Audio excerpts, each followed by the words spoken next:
He's not the only crushed and embittered man in the world tonight. Bill Ralston's a bit dirty on it too. All these mutterings of peace have completely annexed his dreams of becoming the greatest armchair general in the history of mankind. So, Bill, is it back to drawing straws with Sean Plunkett for the pick of the press conferences? Hey, drawing straws, Belinda, these days it's more like Russian roulette. Okay, guys, so the Gulf War is over. Well, at least for tonight it is. But it's come to my notice some people were taking the mickey out of the mother of all conflicts. Now look, here's US Defense Secretary Dick Cheney. Saddam Hussein promised that he would conduct the mother of all battles. And obviously it looks like what's happened is that the mother of all battles has turned into the mother of all retreats.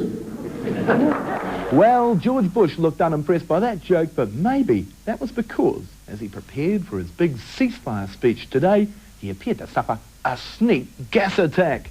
Ooh, yuck, that's almost as nasty as the Gulf War jokes doing the rounds at the moment. Now, I heard one by the American comedian Steve Martin, who said, "Why don't we keep talking about Saddam's mistress? Maybe his wife will kill him." No? Well, Steve probably delivered it a bit better than I did. There was the Bob Hope joke. Join the Iraqi Air Force and see Iran? No? Okay, here's another. Why don't the Israelis like talking to the United States? Hey, the last time they talked to a flaming bush, they ended up lost in the desert for 40 years. No? Oh, well, I got that one from the Israeli ambassador. I didn't have the gut to tell him Sean Plunkett's tasteless joke. You know the one. Saddam Hussein's latest movie, Honey, I Scud the Yids. No? Well, that's a play on words. You have to know the movie Honey, I Shrunk the Kids. It's all too late. Chris Laidlaw's phone's ringing already. Now, I'm shocked people just can't take the war seriously. Free silent jet with every 100 exorcists. Yes, it's those smart-ass, commie, raghead-loving peaceniks wandering through the streets of the capital, trying to demean the glorious victory of the peace-loving Allied forces.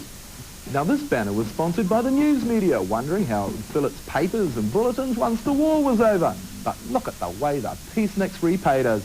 Not content with trying to spread the scurrilous rumour that the war was really to protect the interests of bloated, autocratic, billionaire Arab sheiks and big oil companies, they then went on to dump on the poor old media for its censored coverage of the Gulf War. Now let me just say this, aspects of New Zealand political coverage have been subject to parliamentary censorship. Yes, the Gulf War media restrictions have given a few people here some ideas. Now, in the past, we've shown you boring pictures like this of politicians voting. But when Gilbert Miles and his mates crossed the floor the other day, the people that control Parliament told us to stop filming and said we couldn't show it.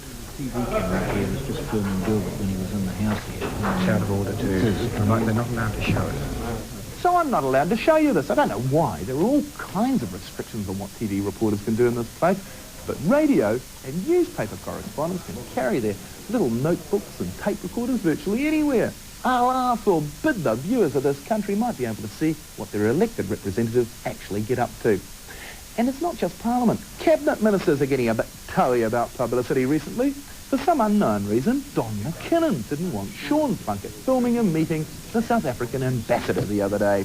But I may ask Mr. McKinnon if he'd walk out afterwards and stop us so we can get a photograph. I'll put the request, but we'll have to wait and see.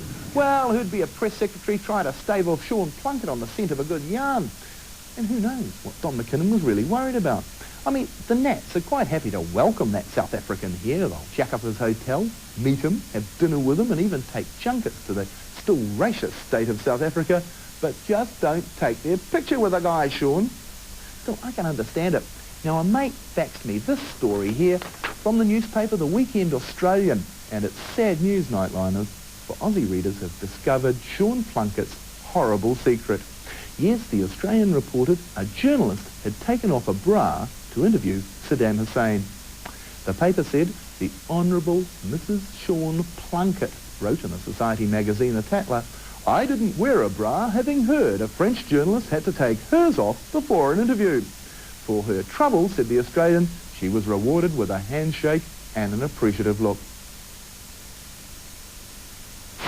Shock horror probe, Sean Plunkett, eh? Come to think of it, I've never seen him wear a bra to a Jim Bolger press conference either, Belinda. Well, Bill, maybe he's wearing his support in other areas?